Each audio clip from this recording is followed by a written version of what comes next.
30 million years ago, a monster roamed the landscape.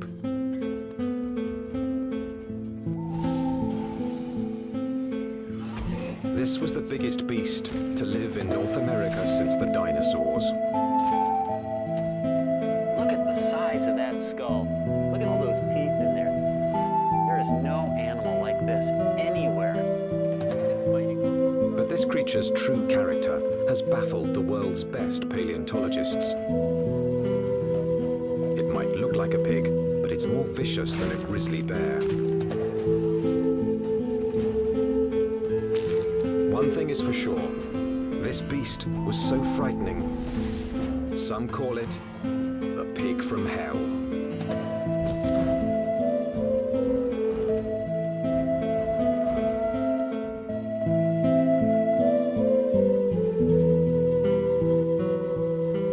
Prehistoric America, 30 million years ago, the dawn of the Oligocene epoch.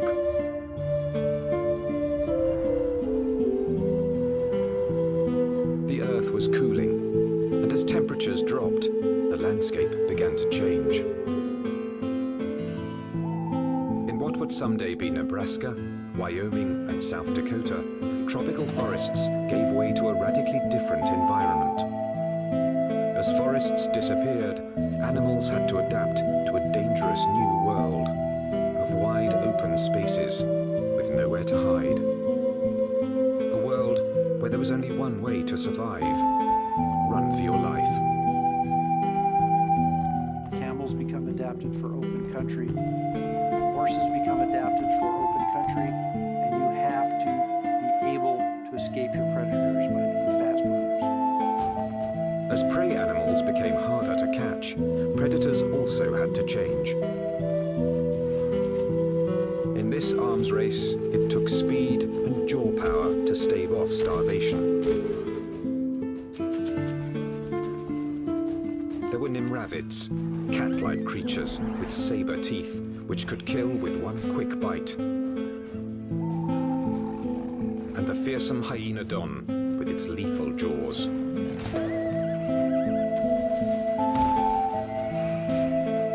There was another animal stalking these deadly grasslands. Scientists call it the entelodont. More than a meter at the shoulder, weighing in at 270 kilos, entelodont was the Oligocene's #1 menace. Entelodonts, I mean, they were really bad-looking animals that only a mother could love. If you were another animal on the landscape and you saw one of these things, I think you'd go in the opposite direction. Paleontologists have always looked at the entelodont's sheer power with reverence. But its behavior is one of evolution's most puzzling enigmas. Was it a pure hunter? Or did it use its battle tank body simply to protect itself from other predators? Between the biting and the chewing, you wanted to stay away from the business end of this animal. Just look at it. Look at the size of that skull. Look at all those teeth in there. There is no animal like this anywhere. Entelodont's name means perfect toothed. Its teeth were driven by a perfect system, which gave this creature a ferocious bite.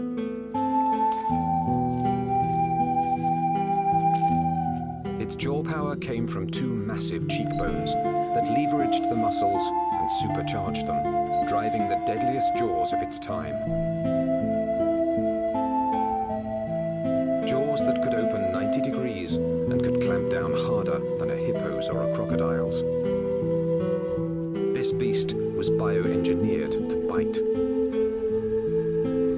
But what it was eating and why remains a mystery. Entelodonts have no modern relatives, no modern close relatives. So it makes it a challenge for a paleontologist to figure out how they made their living.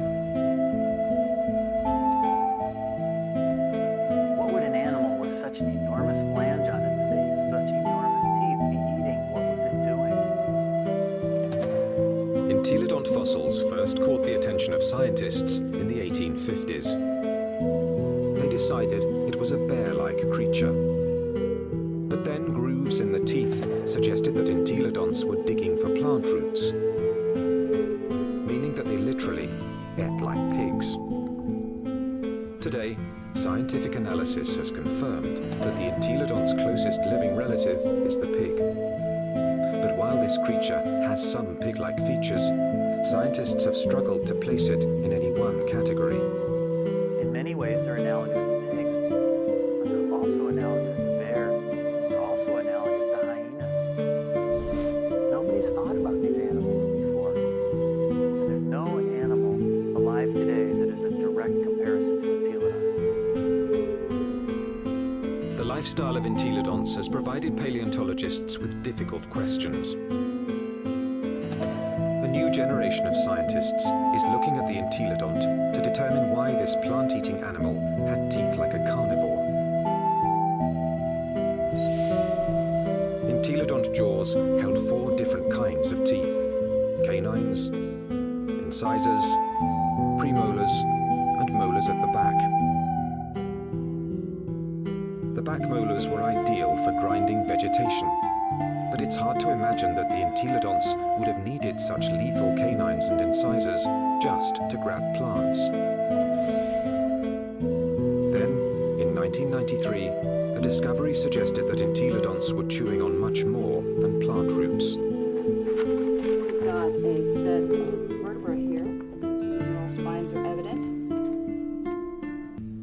For over 15 years, this quarry site in the Badlands of South Dakota provided paleontologists with a multitude of fossils from the animals that shared entelodonts' world. There it is. First time out in 33 million years. 30 million years ago, this place was a watering hole crowded with rhinos, camels, and early horses.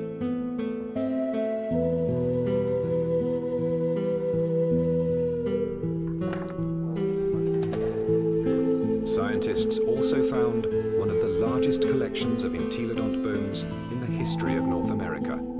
So many that they dubbed the site the Big Pig Dig.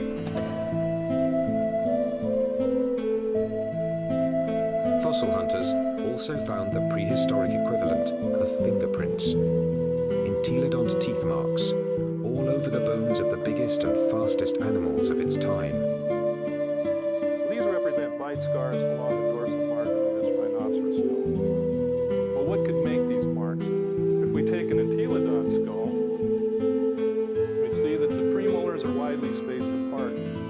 So when we lay that over the top here, lo and behold, they're matching up quite well, suggesting that this animal is at least a likely candidate for biting through the top of the skull of this rhinoceros. The dig presented key evidence that entelodonts didn't just eat plants, suggesting that they were less like modern pigs and more like fearsome prehistoric predators.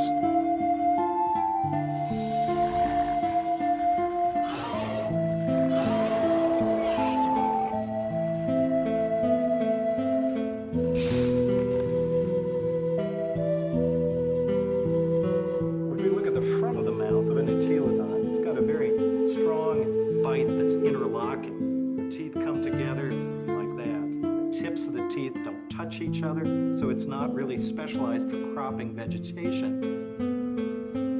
In addition to interlocking, the front teeth angle slightly forward, giving entelodonts the ability to grab and nip, something plant eaters don't need, but meat eaters do.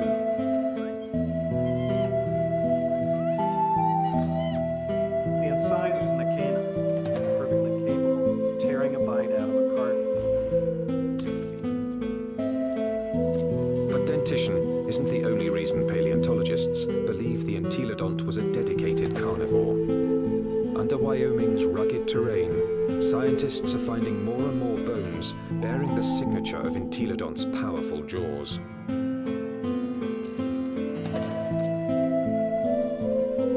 Across the Great Plains of North America, scientists are investigating a prehistoric pig.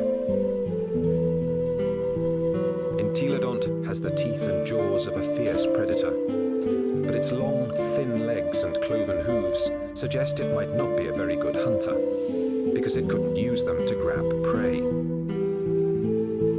Who was this beast, nicknamed the Pig from Hell? One veteran fossil hunter believes he's found the answer.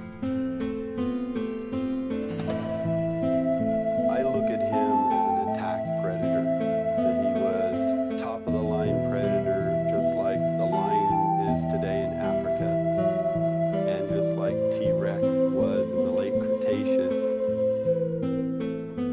Paleontologist Kent Sundell has great respect for this creature's power to kill.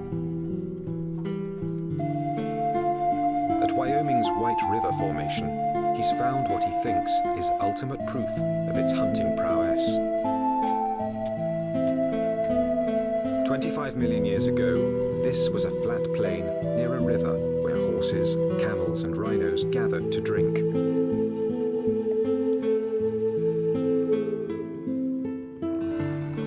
Fierce carnivores, such as hyenodons and saber-toothed cats, were also drawn here. It was the perfect spot to ambush and kill the unwary prey animals. In 1998, Dr. Sundell found the mangled skeletons of 7 miniature camels jumbled together. All the bones had been gnawed, and 6 were missing their hind quarters. In theory, they could have been the victims of several predators, like the hyenodon or early saber-toothed cats.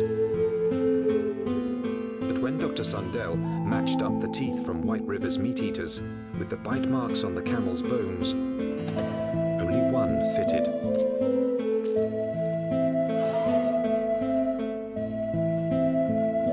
Bite marks alone don't prove these camels were killed by an entelodont, but where the bite marks are might be a clue. On the camels, I showed they were bitten in the back of the skull and at the top of the neck. He gets next to that prey and he tries to get a punctured wound through the cranium. Dr. Sundell believes this is the mark of a true predator, which kills before it eats. And hundreds of miles away, in Ohio, there's more evidence that entelodonts could have hunted. Evidence from a scientific journey no one's ever taken before. Inside an entelodont's 30-million-year-old head.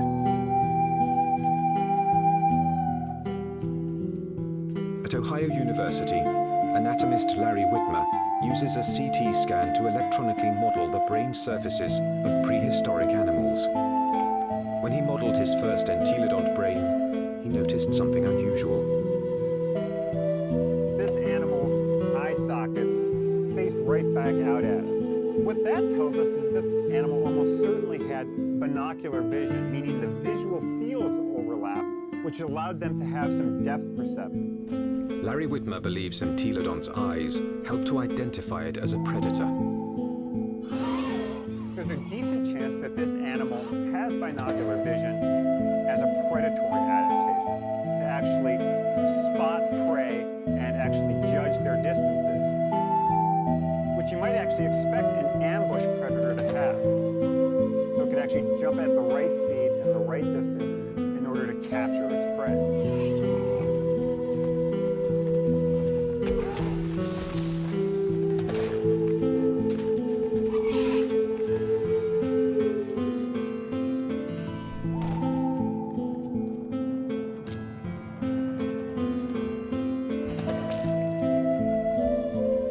But entelodont's bizarre bioengineering doesn't inspire confidence that it could run and jump.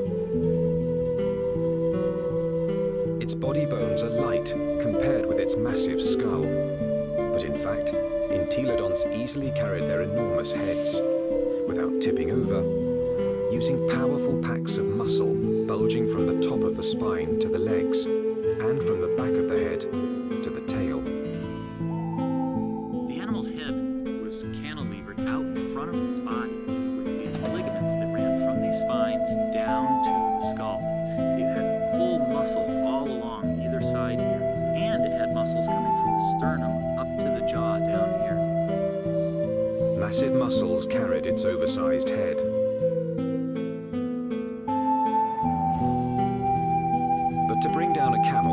would also have to run fast. And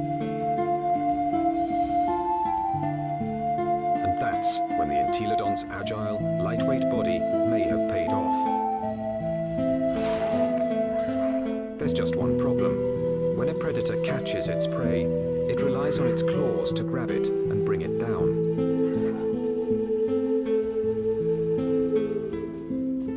Armed with only cloven hooves, there is no way the entelodont could have captured a fleeing camel. Or is there? It must have been doing something right, because there's compelling evidence that plenty of large mammals ended up as an entelodont's lunch.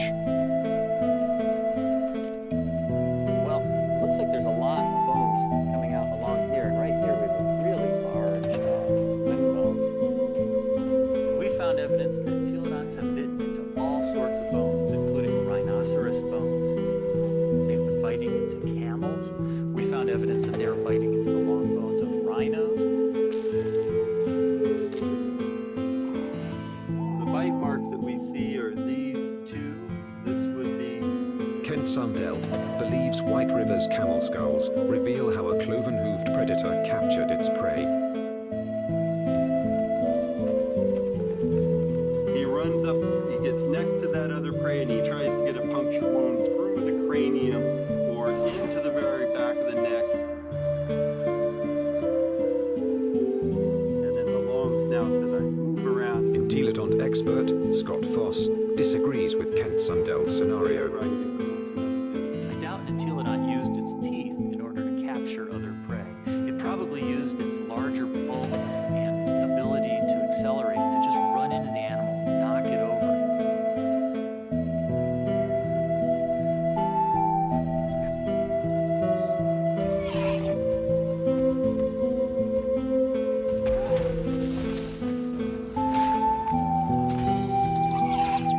Once it had that animal knocked over, then the teeth can go into business, then the jaw goes into business, and it could crush whatever it went into. And it probably bit the animal right there in the head. Entelodont had all the tools necessary to kill prey animals. But there is more to the job of hunting than just the kill. A top-flight predator must have the ability to find and ambush its quarry. To understand this part of the process, science needs a fossilized window into an entelodont's world. What would we see